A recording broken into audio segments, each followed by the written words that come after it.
संजीव झा, मोदी अडानी जी मौसेरे भाई हैं और चोर हैं और न जाने क्या क्या। आप राजनीतिक नारेबाजी तो कर रहे हैं, आपके नेताओं पर कार्रवाई हो तो गलत, और यही ईडी अगर अडानी पर कार्रवाई कर रही होती तो वो ठीक होती। मैं आपके लॉजिक पर यह सवाल पूछ रहा हूं। और देखिए संदीप भाई, हम कभी नहीं कह रहे हैं कि जांच ना करो, पर जांच में कुछ तथ्य होना चाहिए, इस पॉलिटिकल कार्रवाई नहीं होनी चाहिए। लेकिन जब बात मैं अदानी का करता हूं, आपने शुरुआत में बिल्कुल ठीक बात कहा कि एक बात बताइए कि अगर 20, आपने तो 30 कंपनी कहा, 44 कंपनी अभी तक मिल चुकी है जो ऑफशोर में है, और वो अदानी जो विपक्ष के नेताओं ने ईडी को चिट्ठी लिखी है उसमें 38 कंपनियों का उन्होंने जिक्र किया। हाँ, मैं विपक्ष के आरोप दोहरा रहा था।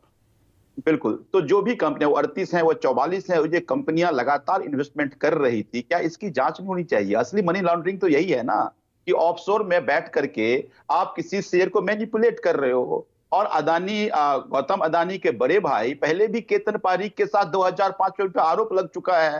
तो मुझे ये लगता है कि प्राइस मैनिपुलेशन की जांच नहीं हो और हजारों करोड़ देश के इन्वेस्टर्स का गटक जाए और प्रधानमंत्री चुप रहे हैं, तो ये दिखाता है ना, इसका मतलब है भाई भाई तो है ना, शराब घोटाले में तो अगर आरोप सही माने हम ईडी के 100 करोड़ रुपए के घोटाले हों, गोवा में वो इस्तेमाल करें, उसमें अरविंद केजरीवाल, संजय सिंह भी शामिल हों, तो मैं उन्हें क्यों नहीं गंभीरता से लूंगा? नहीं, बिल्कुल गंभीरता से लीजिए। लेकिन संदीप भाई, एक बात बताइए कि मोदी जी के 800 ऑफिसर्स 500 जगह छापा मारते हैं और 9 महीने के बाद जब चार्जशीट सबमिट करते हैं, तो उस चार्जशीट में कहीं नहीं कहा कि मनीष जी ने करप्शन किया। सप्लीमेंट्री चार्जशीट सबमिट हुआ, कहीं नहीं कहा करप्शन हुआ। मनीष जी को बुलाया और अरेस्ट कर लिया, कहा जांच में सहयोग नहीं कर रहे हैं।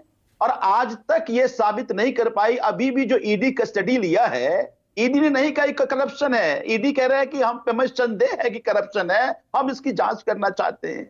तो जहां अभी तक पैसे साबित, जब मनी ही नहीं है तो लॉन्ड्रिंग कहां से हो गई?